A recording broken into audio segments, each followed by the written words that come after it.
Treneriai, puikiai kova iki rungtynių pabaigos, ko jūsų manimų būtent ir pritrūko šiuose rungtynėse? Pritrūko, kaip pralošė 2 taškais, gali sakyti, kad pritrūko laimės, bet dar kai mūsų tokiai jaunai komandai, tai gal biškį to bendro sužaidimų trūksta.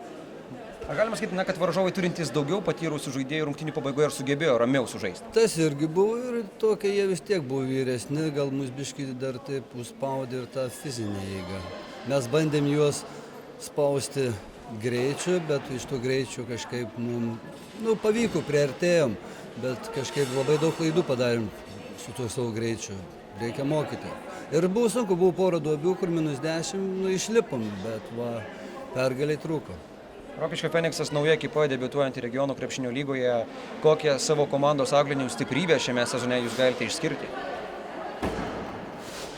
Stiprybės? Norą žaisti krepšinį. Charakterį. Nes čia, kaip žinot, daug metų čia to krepšinio nebuvo. Tai užtat, kad dabar tie žmonės, kur lošia rajonų pirmenybėse, dabar lošia regionų lygų. Tai patirties reikia.